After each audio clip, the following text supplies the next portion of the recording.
somebody very, very interesting with me today.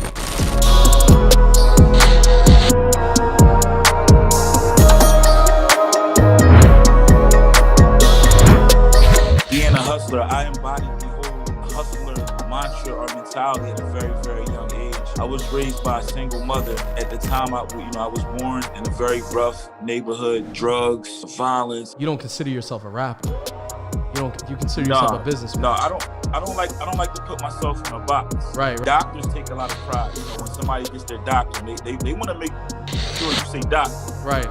Because they take pride in that title. So Sure. For me, becoming a rapper started to seem so easy. It was like, especially now where guys can just literally record themselves from their cell phones or their laptops, and I'm a rapper now. So for me, I've sacrificed so much, I've worked so hard.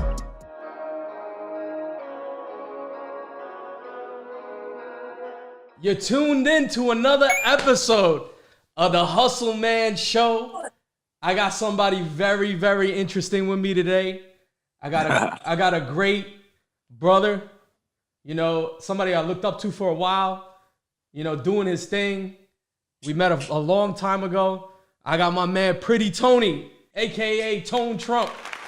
In the building. Honored to be here. Thank you for having me. Congrats on your show.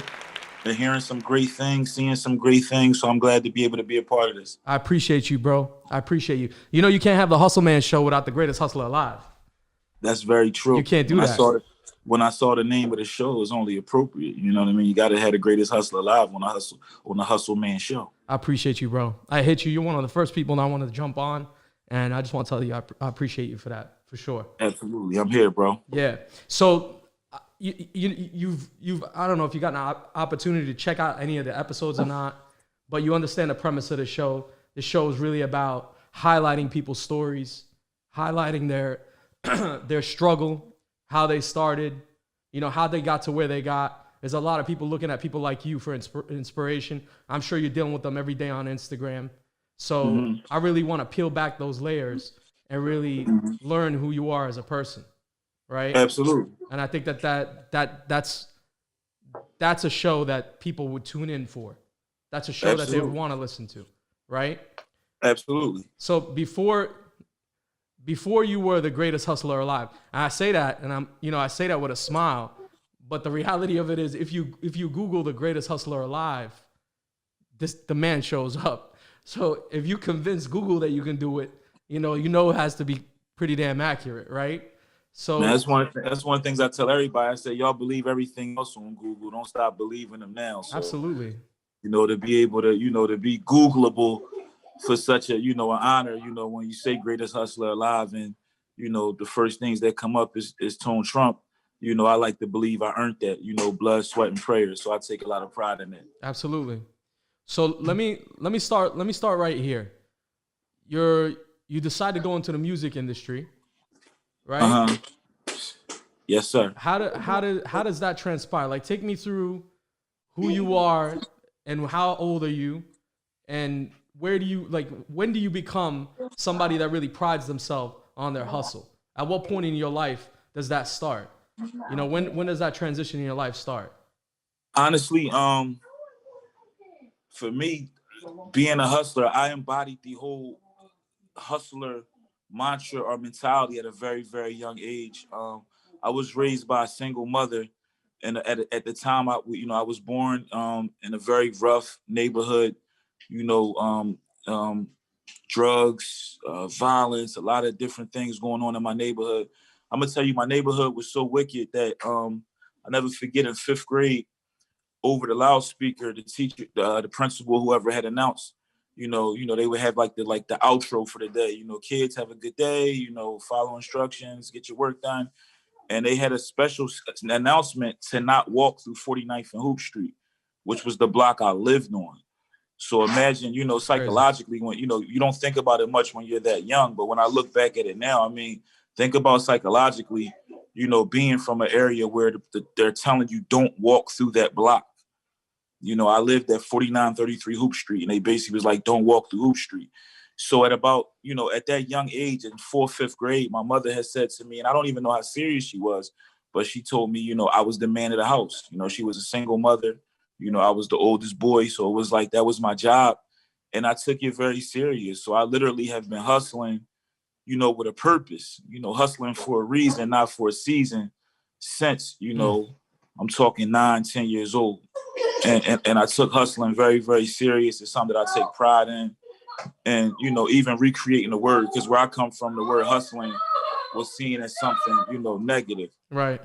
Right. And you know, taking a negative and turning it into something positive is a skill within itself. Absolutely. And that's something that I take a whole lot of pride in, bro. So I've been hustling since day one. Before I ever thought about doing music, before I ever thought about doing rap, I was hustling. I was trying to figure it out. I was trying to put plays together, you know, from the neighborhood. I don't care if it was shoveling snow.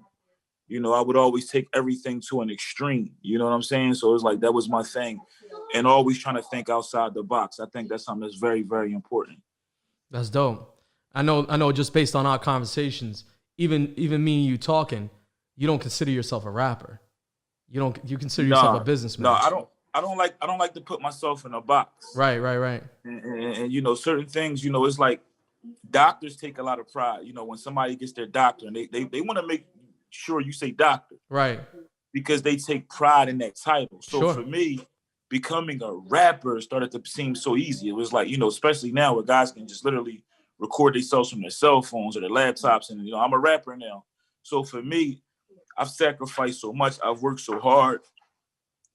I don't want to be called the same thing as somebody who just decides on a Friday, this is something they want to do and they put it together. So I've never considered myself a rapper. I'm the definition of a hustler. And then I hustle anything I'm involved in. So at the moment when I'm doing my music, I'm rap hustling. Yeah.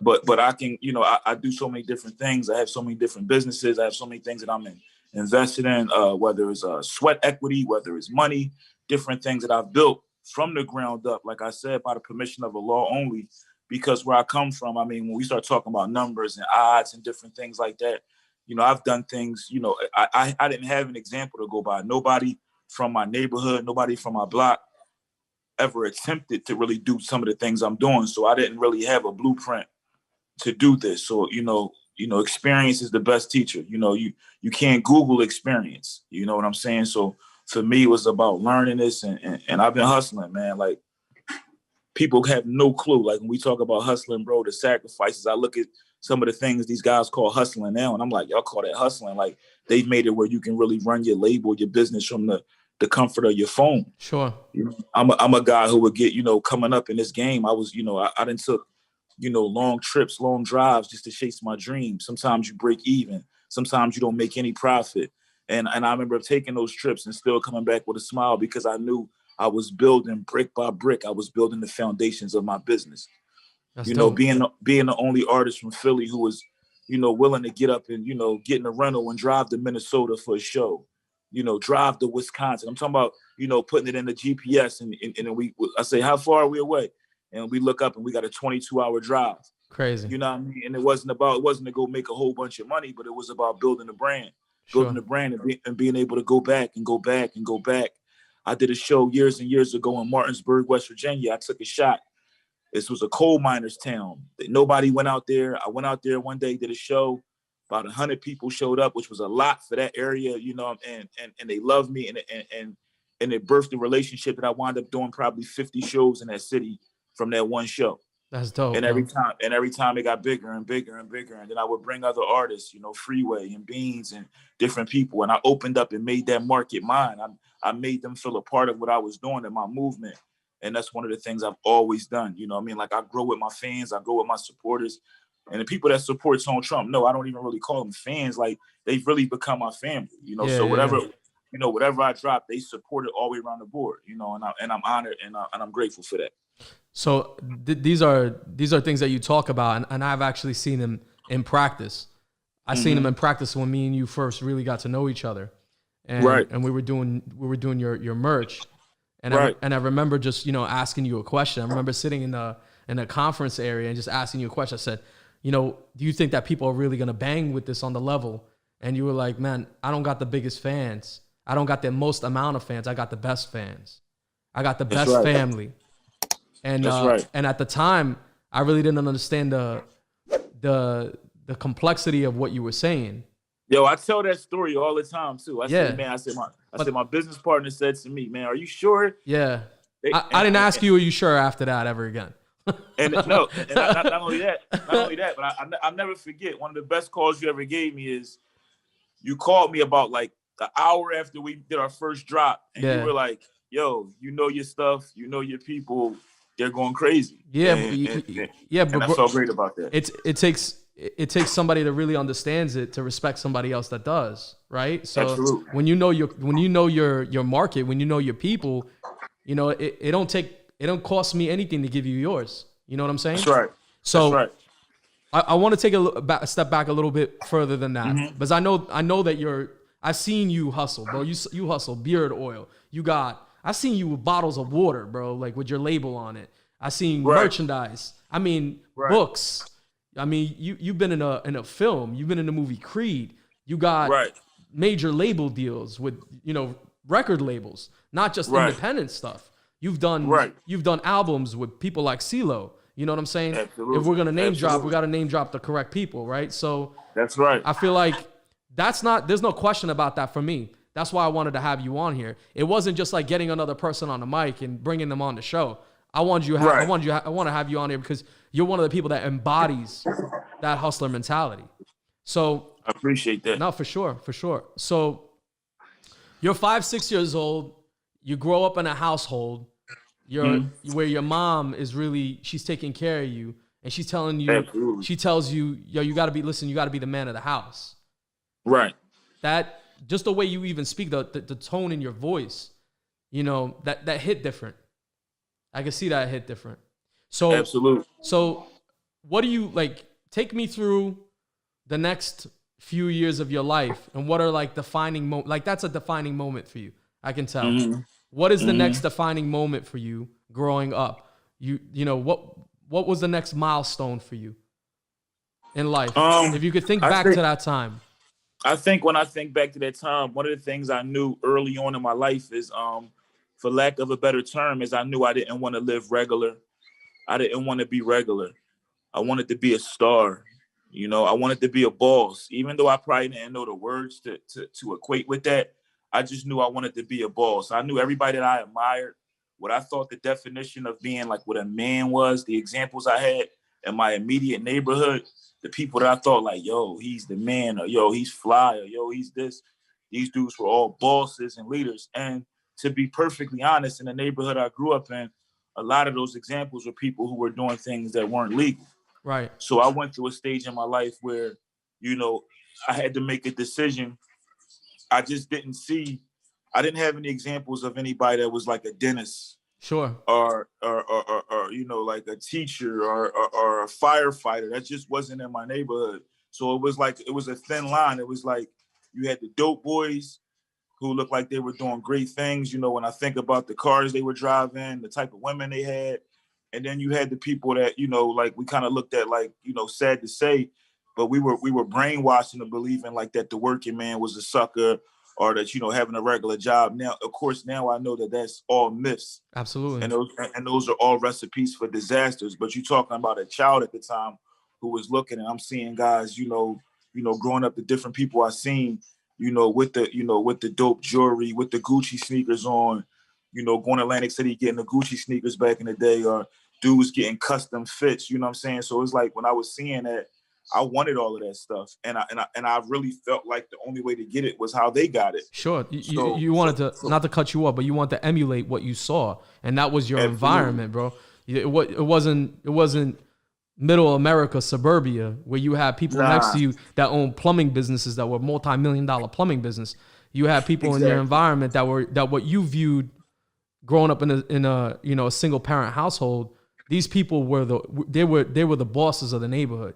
They were the ones that were getting it, and they appeared to be super successful. Absolutely. That's the thing about when you're a child, you're not thinking about people owning homes and properties and stuff like that. You're looking at growing up in the inner city, like certain things are just you deal with face value. Like a lot of people that's not from the hood don't understand the significance of something like the Air Jordan sneaker.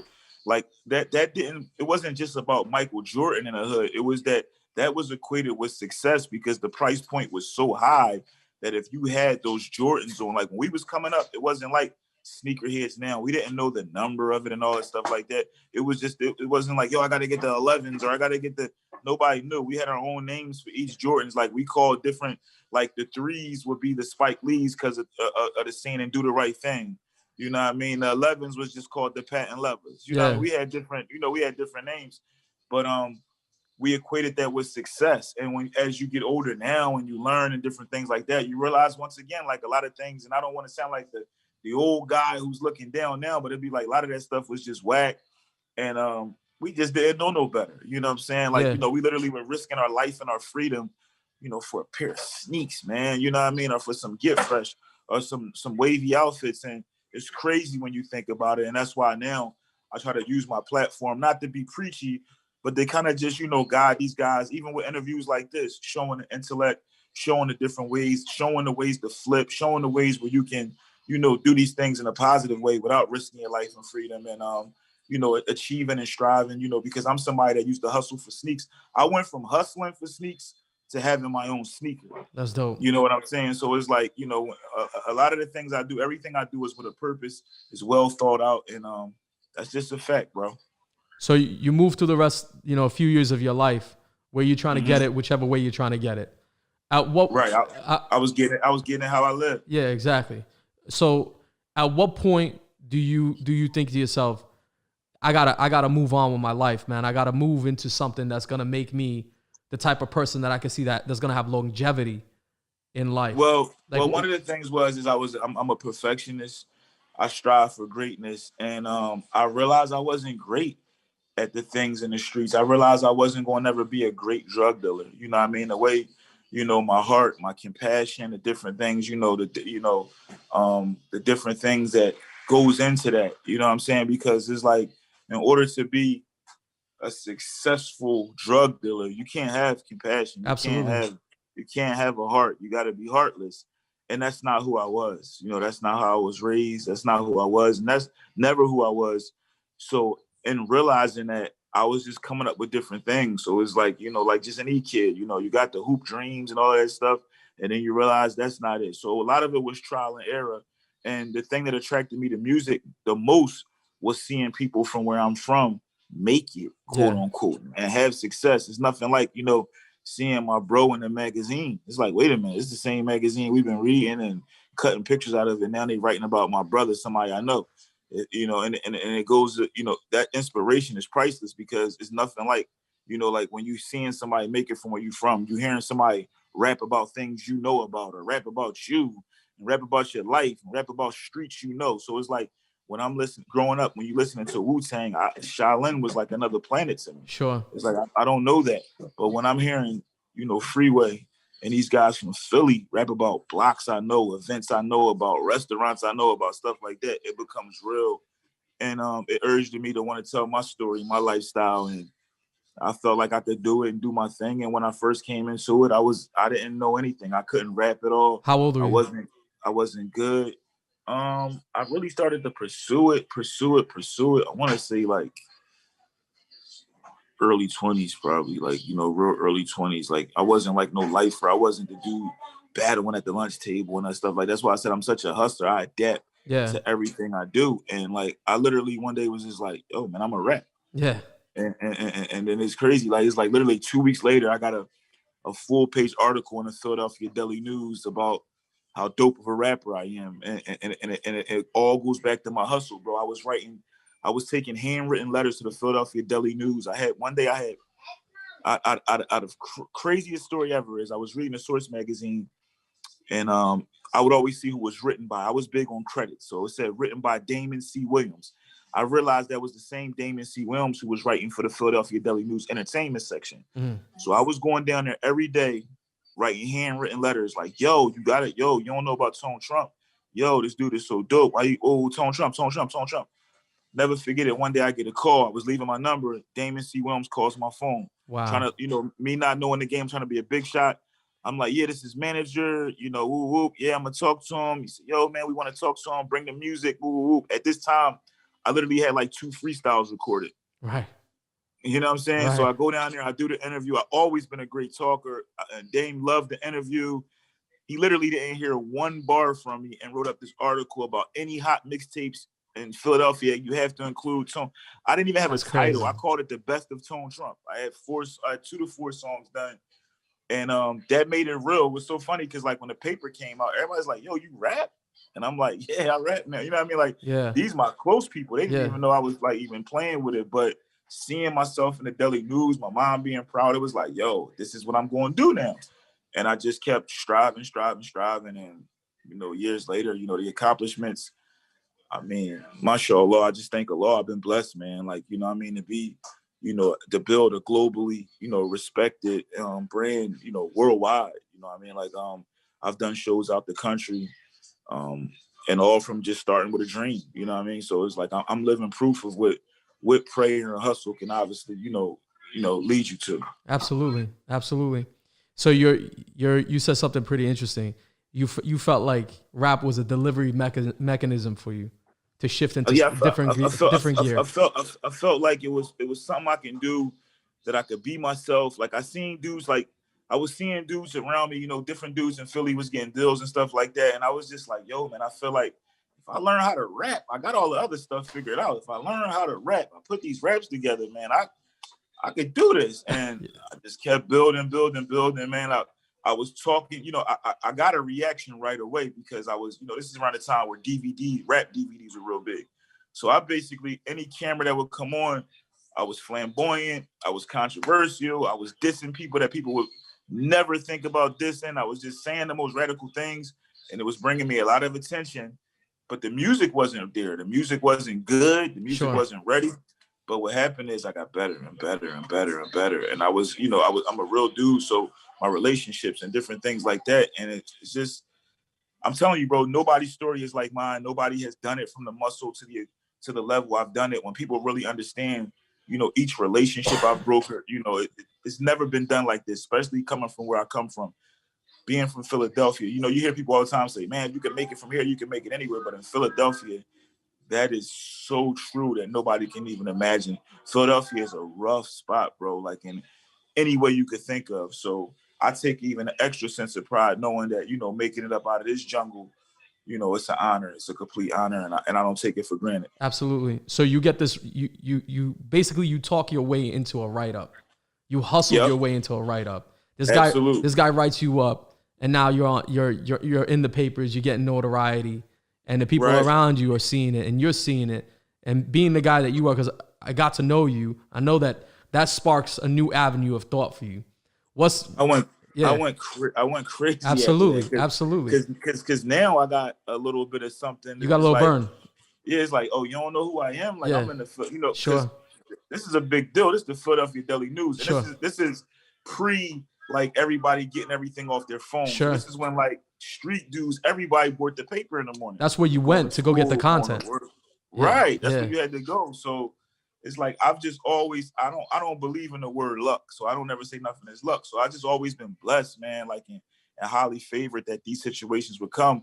But that grew like an addiction for me to want, you know, write-ups and to want, you know, celebrity and fame and different things. And when I tell you the looks just started to come and just and people wanted to know, they were interested in who's this guy with the tattoos who's talking all heavy. And it's like, yo, I never even heard one song from him, but this guy's everywhere. He's in the paper. You know, I go from being in the middle of the paper to being, you know, now I'm getting cover stories. Wow. You know what I mean? Just different things about my life and my image, and everything was just intriguing to these writers and then I would broker relationships, because even somebody like that guy, Damon C. Williams, who didn't know me at first, we wound up having a relationship to this day.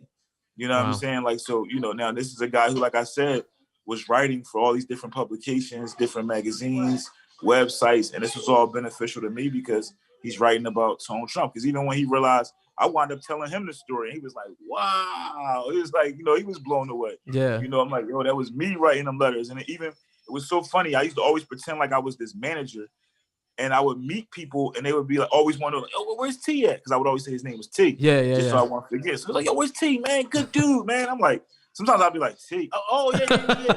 You know, like I would almost forget, but that was the person I had in place as my manager. That's another thing.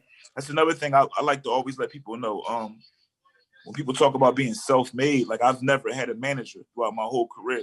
So when you think about from music to film to me getting into modeling, to all these different things, these different avenues, and to me being a self-published author, all these different moves have been made, like I said, strictly with the power of praying and hustling, because I didn't have, the connections. I wasn't cool with nobody.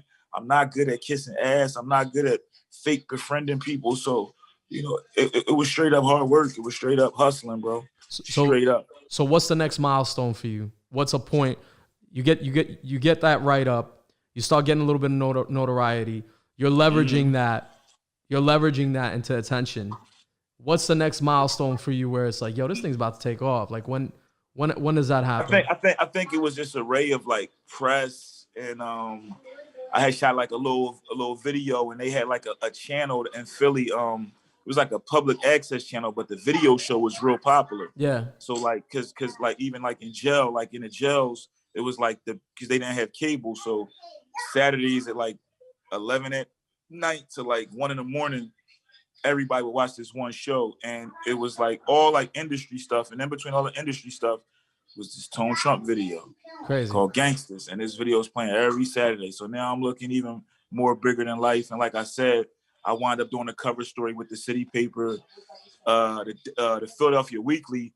They asked the writers to all pick your favorite Philadelphian for Valentine's Day. Brian McMahon is one of the writers who I didn't even know who he was. He chose Tone Trump. So I'm in this, they had picked like the favorite Philadelphian. So I'm in there with Chase Utley, a World Series champion. I'm in there with veterans from, wars and all these different, I was the only musical artist chosen. And then the positive press kept going. The Philadelphia Weekly wound up doing their music edition. I was the first rapper ever to get the cover of that. They also had it where everybody had the right, each artist had to write about their favorite artist from that genre. I was the only artist that picked itself. So I wrote a whole article. My first article was written by me on me. So you can imagine how flattering that article was. Right. My video being on MTV Jams, I walked into MTV by myself, which was unheard of, to the point where the guy from MTV was like, he knew some power players in Philly. And he basically was like, man, why don't you got so-and-so and so-and-so? And I just was like, that's not my path. And I walked up in there. He told me, make some changes, do this, do that. Next week, I did it. Now my video's on MTV Jam. So It was just an array of different things and just big looks and touring on my own. Like I said, having the Warsaw, I was the first person selling music on MySpace when everybody was giving their music away. I was selling digital downloads when it was unheard of. Everybody was bragging about that Piff, and I got all these views and all these downloads, but they weren't making any money from it. Sure. So early on in my career, I was conditioning my supporters to support me by spending money, conditioning them to buy. I wasn't giving it away. I wasn't saying down. Like, the word free was never in any of my captions. So it just was an array of different things, man, and just building relationships. And, K Slade reaches out to me. K Slade gives me the cover of Straight Stuntin' magazine. First unsigned artist to get that after, he had 50 Cent, Busta Rhymes, all these big artists. Then boom, Tone Trump. Wow. Funk Flex goes on Twitter looking for me one day. My phone blowing up out of this world. They like, yo, Flex just tweeted. Somebody told Tone Trump I'm looking for him. So now I'm getting Hot 97 spins. Probably the first artist in Philly that got Flex dropping bombs, where I was blackballed from Philly radio because of different street beefs and rap beefs where they wouldn't even play my music. And now I got the biggest DJ in the world. The biggest station in the world got me in rotation. So it put the pressure on the Philly, where I wound up having a meeting with one of the big wigs from Philly radio, where they're like, yo, we want to start fresh. Now I'm on Philly radio. I'm on satellite radio. And just working with big artists, getting on records with artists, artists I used to listen to. Little C's from Junior Mafia reached out to me. I shoot a video with him on Biggie's block. I'm a dude who grew up, what I'm saying? Like, my first major situation, I wound up linking with Young Jeezy, who I'm a dude who used to trap to his music, and now I'm with him every day. Crazy. You know what I mean? Now I'm in the studio with him. Now I'm eating dinner with him every day, traveling the world, touring the world. So it's just an accumulation of different things to, about how did you about 7 years ago was really the big change in my life. My wife, who wasn't my wife at the time, gave birth to my son Aline, and I had an epiphany to really just change my life, change my way of life, my way of thinking, and it's been great, man. It took me to a level from where I was just looking like a boss and sounding like a boss to really being a boss, really being an owner, really being a CEO, organizing my company, bossing up in a way that, that people see it now and see me being able to make an impact all around the world. Whether I drop music or whether I'm in a movie or not, I'm able to be on the front line in the streets, helping my people, feeding my people, supporting my people in any different ways.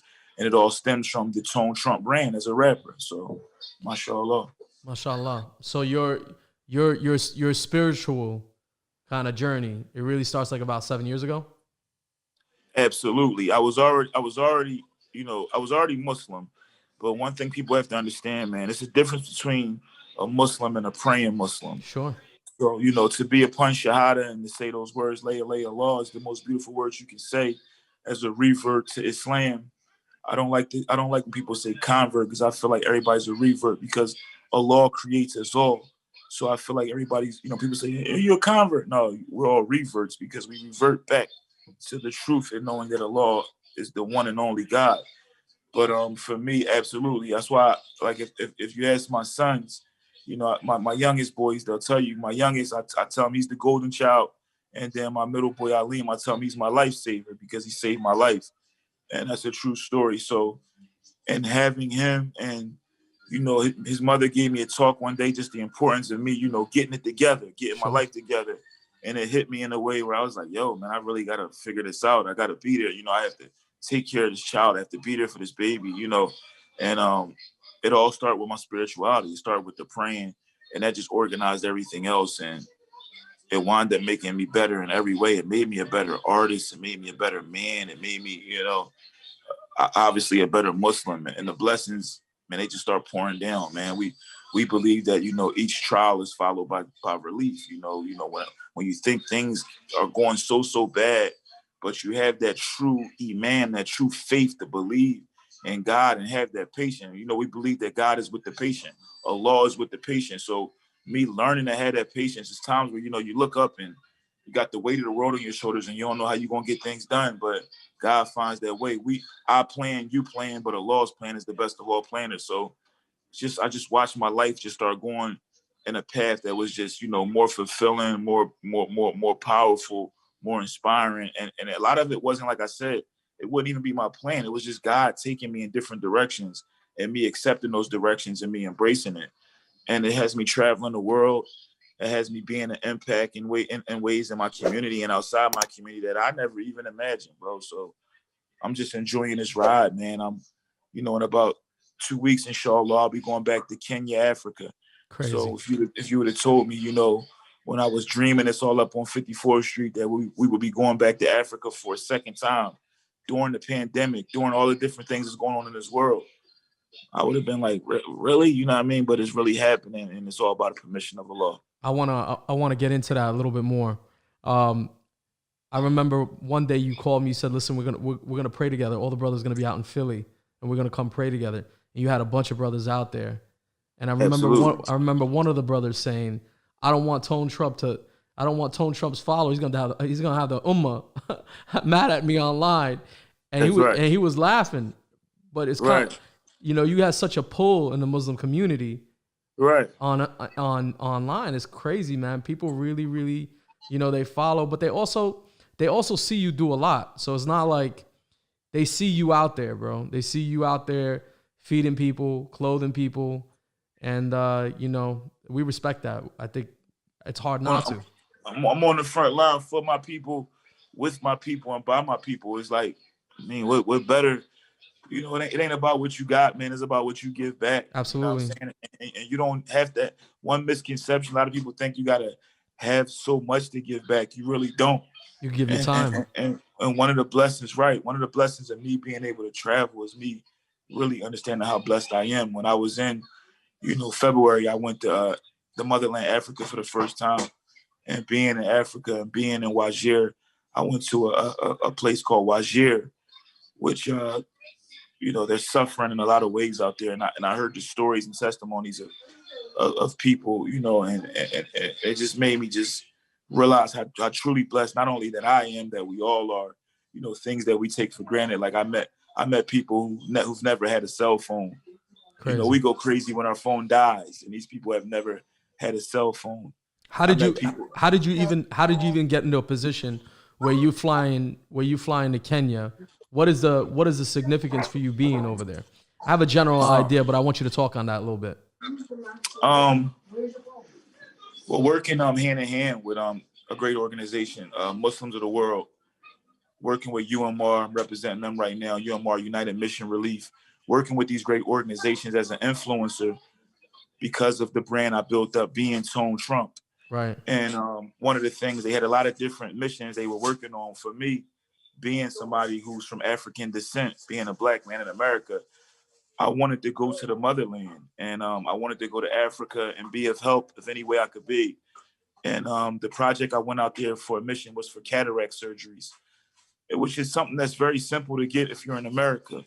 But like I said, that's something we take for granted, because if you're not in America, if you're in somewhere like Wajir in Kenya, where, the hospital, when you go to the hospital, their waiting area is outside. These people were outside waiting in blazing heat, 105 degrees heat. You seeing elderly women out there, laying on the ground. One lady, I remember when I pulled up, it was like close to noon. And one of the brothers was like, my mom's been out here since like 4 a.m. just trying to, it's almost like first come, first serve, and we went out there to do these surgeries for cataract. We're going back to do cataract surgeries as well, inshallah, next month, and also a hearing aid project. But to just let you know how beautiful this cataract surgery was, is literally people that I met who were blinded in their eyes, since, it's a phlegm that goes over their eyes that covers your total eyeball. For lack of a better way to explain it, it's almost like having a glob of like slime or snot just covering your eyeball. Crazy. You can't see it, and it becomes very, very painful. So literally, I literally watch people that I've met. I met a brother named Suleiman. Well, I talked to this brother. He talked about how hard it was, the difficulties of it. He can't work. He can't make a living now because he can't see. And we were able, with the donations and the help of all of our supporters, I was able to watch him get this surgery, bro. So I'm literally watching this brother take this bandage off, and he can see, man. Like, I mean, like the feeling you get, man. Like, I mean, we it wasn't a dry eye in the building. Like, we were crying more than the actual patients, man. Us, the Americans that was there to do the work. It was just amazing, bro. Like, you literally were watching people get their vision back, man. I'm getting chills just reminiscing, thinking about it. And a lot of these people were, like I said, very, very poor, meeting people who, literally eat the same thing every day, not because they want to, but because there's no other choice. And I'm talking about like we goat milk and rice every day, goat milk and rice every day. To get a vegetable or a meat is like literally like it's a luxury. Yeah, it's like unheard of. It's like a delicacy. And I grew a fondness and a love for these people over there that you can't even imagine. And I look forward to, continuing to work with them. By the permission of Allah, we've raised over $1 million throughout this year for them. So even during the pandemic, we still grinding, we still working, we still praying, we still, funding and making things happen, not just for our own families, but for families in need far more than ours. Let me just get some perspective for those of you that are watching. For somebody to be able to get a cataract surgery, what is the actual cost of that? What's the cost in dollars to provide somebody with the gift of sight? I want to say that it was something like $100. Crazy. Think about that. That's crazy, Think about bro. that. So for less money than it would cost to buy a pair of sneakers, you could give somebody the ability to see. Get their sight back, man. You had people who never saw their grandchildren. That's crazy. Because they've been blind since they have it. So, you had people, it was, man, like I said, I get emotional every time I talk about this and think about it. But it was something that you wouldn't believe, man. And the work and seeing these people, like their personality, seeing them smile, and one thing, man, because Wajir is predominantly Muslim. So a lot of the people, they didn't speak any English. They spoke, a lot of them spoke Somalian and different languages. But one thing we all had in common is different, Arab terminologies and different things of praising our Lord. And these people had so much faith, even before the surgery. Like, I never forget this one elderly lady who, her name was, we called her Auntie Soraya. Her name was Soraya, Sister Soraya, Queen. She she had cataract in both eyes, so she literally couldn't, because some of them have it in one eye, so Sure. kind of see, but she literally was just fully blind. So to see her get her vision back. But one thing that stuck out to me is she said the day before, because we would do like a little meet with him. She said, if the surgery goes great, alhamdulillah, all praises be to God. She said, if it doesn't work, alhamdulillah, all praises be to God. And I believed her. Right. You know what I'm saying? Like, her faith was so strong that either way, she's thanking her Lord. Yeah. She's found the way to be grateful despite so many things that we would think is just like, man, what you got to smile about? She found things to smile about. Bro, what And, what is that? What is that I feel like I see that a lot overseas, bro. People are just content with life. I feel like we have such it's true faith. We have such an abundance in the United States, and people so unhappy. What is that about, bro? Well, it's true faith. It's true faith, and we're very spoiled. Like, I've realized, I was embarrassed at how spoiled I was when I was in Africa. Like, when I thought about, I take so much pride in being from the hood and stuff like that. And I was out there, and I was like I was from Beverly Hills or something at certain points, man. I was like, at my hotel all freaked out. You know what I mean? Like, I'm hearing crows at night. You're hearing all types of wild animals hunting, right, being hunted. You know what I mean? It was an experience for me, man. I'm a city boy. Right. So it's like you learn a lot, man, but their true faith is what separates them from us. They have true faith. Like, it's like in America, stuff becomes so cliche. You just say stuff like, it's like somebody just saying good morning. Yeah. But like, are they really wishing you a good morning, or is it just something they say? Yeah. You know what I mean? Even something as simple as the Islamic greetings, like when we give each other salams. You know, we're taught that if somebody gives you salams, you greet them back the same or better. Yeah. That's the sunnah for that. But we become so accustomed, it's just like everything is like, hi, bye, hey.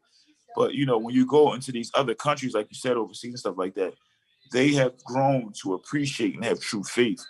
And that gratefulness becomes, the Prophet, peace and blessings be upon him, said, if you are grateful, I will give you more. So when I said it all go back to their faith, they're truly believing that. Because we'll say we believe that, but how the way you live your life shows if you truly believe in it. Why? That's just a fact. Why do you feel like that their belief system, like they believe it more? What is it? Is it because of their circumstances they have to believe it more? Like why is that the case? Why do you think it's the case? That's a great question. I just feel like we're born with, we feel almost like so entitled. We have a certain entitlement, I feel like, in America that doesn't exist other places. Sure. You know what I mean? I just feel like, like there's certain things I could do for my children now that it's not really a big deal to them anymore. You know what I mean? It's like, that you get them something on Monday, that toy is old by Wednesday. Sure. Where you got these kids in these other countries where, man, they may have a toy that they played with for 6 years and value it, and it could be like a little doll baby that looks beat down, but that kid doesn't know when he's going to get another toy or if he'll ever get another toy. So their appreciation level is a lot different. It's the same thing, like I said, about somebody who's telling me, the one person who told me that every day they just eat rice every day, rice every day, rice every day. So if somebody puts a salmon or something in front of them, they're going to appreciate it in a whole different way than I would, because I eat whatever I want every single day. Yeah. So I just feel like that entitlement that we have here, even like our it's almost like you got people in Philly who homeless, and they out there asking for money, and they might look at somebody like me who, if they see him in a nice car and I'm flashy, if I hand them $1, they almost look at me like, you're only giving me $1. Yeah. So just think, if they feel entitled, imagine people in positions and different ways of life. So it's just an entitlement. That's the biggest difference. It's not even just about their circumstances, because even people who are born here in tough circumstances, it's like when we giving out free food and somebody will say, is any lamb in here? Yeah. It's like, you would think, man, whatever's in there, man, just take it and be grateful. Absolutely. It's just different. You know what I mean? That entitlement is definitely the key. So I told you, me and you have had conversations before where I told you I was born in Africa. I was born in North Africa, Morocco specifically. And when I left, I was like 4 years old. And when we left Morocco, I never told you this. I don't know if I did or not. I don't actually remember. But we left on the back of a horse and buggy. We never even had a car. So my father actually had a motorcycle. It was a red motorcycle. And when we used to drive that one motorcycle. Only two of us could go on there. So if we had to go somewhere together as a group, we couldn't go on that motorcycle. So when we finally left Morocco, it was just me and my mom.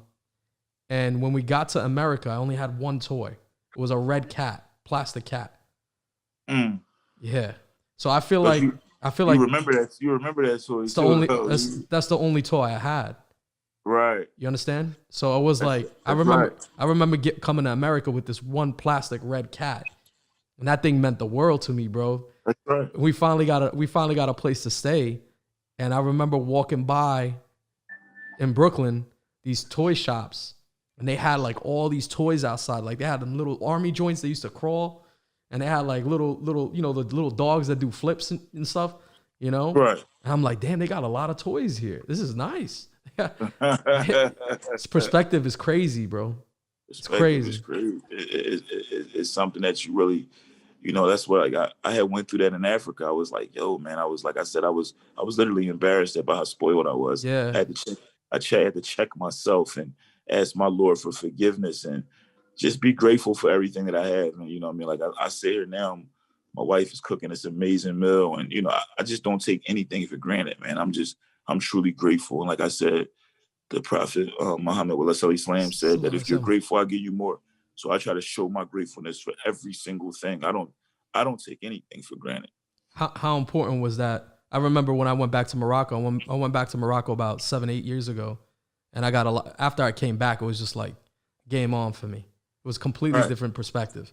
Whatever we thought poverty was here in the United States, when you really see poverty back there, because poverty existed in the United States, but it's a different level of poverty overseas. Let's keep it 100, right? It's a total different level. Totally bro. different. Yeah. I visited a school in Kenya, and I never forget when I had got out the vehicle. It was so hot, the ground, like it was like a mixture of like red clayish dirt and sand was the ground. It wasn't like no sidewalk or no street. Literally, it was like that. And it was so hot that it felt like it was burned. It felt like somebody had matches to the bottom of my feet. And I'm sitting there like literally like I'm like patting my feet to keep, from just being on fire. These kids are there. And I looked down and some of these kids were totally barefoot. Crazy. Feet implanted in that hot, and they weren't budging. And they were smiling. And we had the language barrier, but I can see the joy in these kids and just seeing somebody to show them love. It was over 200 students there.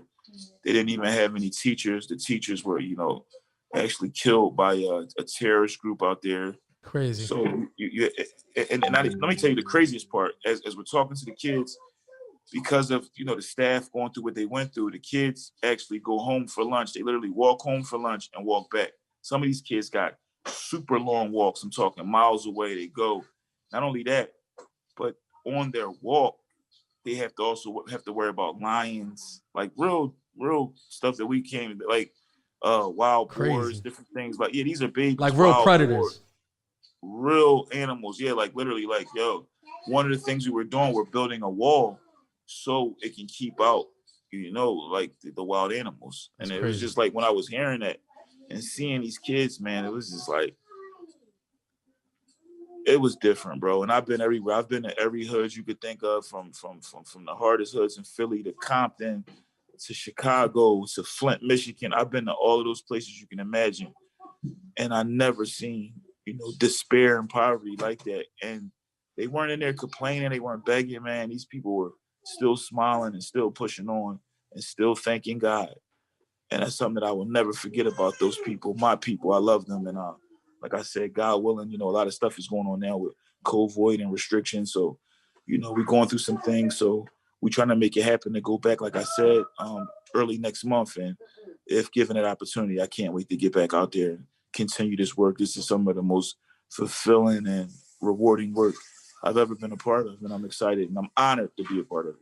Absolutely. And we're proud of you that you're a part of it, by the way. Thank you, brother. Very proud of you. So if you guys are watching this right now, I got my man Tone Trump on here. He's talking about UMR, correct? UMR, yeah. Muslims of the world. Muslims of the world. MOTW, and MOTW is Muslims of the world. Shout out to Sajjad, everybody from Muslims of the world. And of course, always, my movement, the Muslim Don family, MDF, the Muslim Dons, what we represent, like I said, globally respected, you know what I mean? And I'm honored to be, the founder and, always still, like I said, I'm on the front line with my people. I'm not pushing buttons from my office. I'm outside with my people, and I love it and I enjoy it. If you guys want to support UMR, you want to support Tone Trump, the work that he's doing, we're gonna drop a link in the description section of this stream. Whether you're streaming it on Spotify, whether you're streaming it on YouTube, you're gonna be able to click the link. It'll take you over there. You can give whatever support that you want to give. I appreciate that, brother. Absolutely. That's big, man. You've gone through a lot of transitions in your life, bro. Absolutely. You went from hustler to musical hustler to, just helping humanity, bro. Like, that's pretty dope. So absolutely. Where are you at right now? Where are you at mentally right now? Are you in your life? Where are you headed next? Mentally, spiritually, emotionally, physically, I'm in the best shape of my life. I'm in the best shape of my life. I'm gearing up to really just game plan everything. I'm not going to warn them, bro. I'm not going to give them no hints, but just know that every move I'm about to make now, I feel like my next move is my best move. And going into the fourth quarter, I'm about to launch new music. I got a new record coming with CeeLo Green called Testimony. I don't know if I'm going to call it Testimony or Testify. I'm still going back and forth with those two titles. So I got a new record with CeeLo coming. I want my music to match the times of what's going on. Absolutely. So something real soulful, something real good. So we got that going on. I'm executive producing a new TV show called Aces High.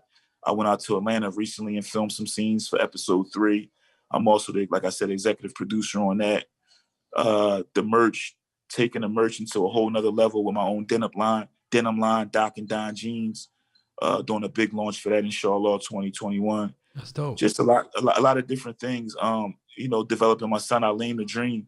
He's a 6-year-old boxing phenom. So right now we're about to get together his merch and his brand and building it up and recording and filming his journey of, everything he's doing, supporting my other 2 sons, Tali and Abdul, Jalil, and whatever they want to do.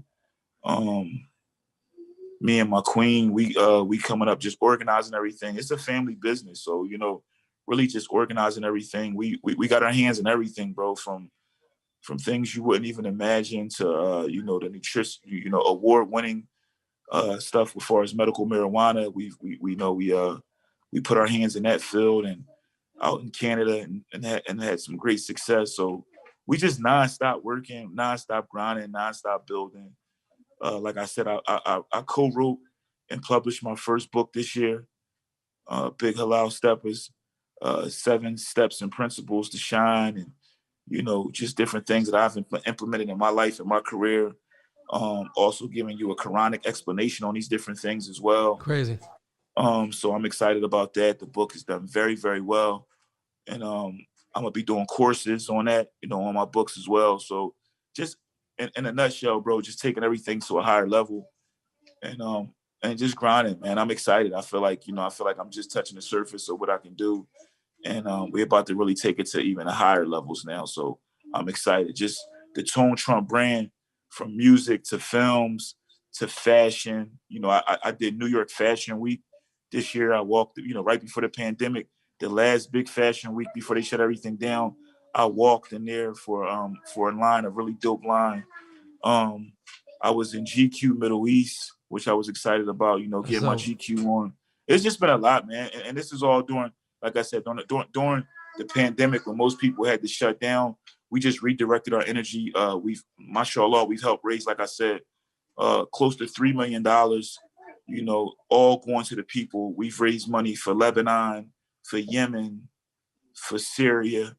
We just fed over 1,000 families in Philadelphia by the permission of Allah, with help from our partners, UMR, Muslims of the world, my supporters worldwide. We've been feeding people weekly in Philadelphia, providing blankets. We provided brand new socks for over 50,000 pairs of brand new socks. After finding out socks was the least donated item to homeless shelters. It's so much more, man. And we just gonna keep growing and keep doing what we're doing, bro. I'm excited for the future. So for those of you that are watching, this is again Tone Trump. His IG is gonna be in the description section of this stream. I just want to share one more story with anybody that's watching this right now. I just want to give a testament to, you know, just our friendship and who you are as a person. Right. I remember you texting me while you were out in Mecca, right? Right. So the brother was out in Mecca, and you were out there for Umrah, or what were you out there for? I was out there for Umrah, mashallah. May Mashallah. Allah accept, man. Well, that was the greatest trip of my life, visiting the Holy Land, breathing the air, praying in Mecca and Medina. I pray that everybody watching this who hasn't been is invited. And everybody who has been, I pray that you're invited again, as well as myself, inshallah. Inshallah. It's the most amazing journey and most amazing trip that you can ever take in. So part of the visit is that you make dua, right? Mm-hmm. And making dua is basically like is praying and asking God for assistance, correct? Absolutely. Absolutely. So I get a text while the brother was out there, and he goes, "I just made dua for you." Absolutely. Yeah. That was something, bro. Absolutely. Absolutely. Yeah. I appreciate that, man. And to salute you, man. You I pray that my Lord rewards you, man, because you put me in a position as we partnered up on doing my merch together. You really showed me a way to really make and earn halal money, which is permissible money. And you showed me that there was no limit to it. And obviously, I've sold clothes before I met you, but you definitely upped my game in that on just operational and manufacturing and just, the way of thinking and being creative, being nonstop, having patience, different things. And working with you and your team was great. I have so much love for you, your father, your family, your staff. You know that. But I say it in private. It's only right I say it in public. You played a big part. I appreciate that, bro. You played a big part, and me and my team, my family, we're extremely grateful, man. We appreciate it. I appreciate that, bro. Before I let you go, do you have any questions for me before I let you go? I know you want to get to dinner. Your wife is cooking dinner right now. I don't want to take up too much of your time. It smells amazing. Aleem and Abdul, come here real quick. Come here, y'all. That's even better, actually. Bring them on. Let my boys get some shine. I'm doing it. Absolutely, man. Absolutely. Hey. What's up, man? What's going on, man? Let them know who you are. Look at that smile. I'm Aleem. Aleem the Dream. Yeah. 6-year-old boxing. Aleem. Let me get a let's win. Tell them let's win. Let me get a let's win. We want to interview. Mashallah. Say what's up, beautiful, bro. What's up, Beto? What's going on, man? What's up, Bob? What's up, man? What's going on? I know who you are, man. We met in my office, bro. You ran the show. I remember that. That's right. You came to Daddy meeting. I remember that. Yeah, man. This is Daddy. This is a big. This is Tony. This is a big. That's Tony. It's a big part of my motivation right here, man.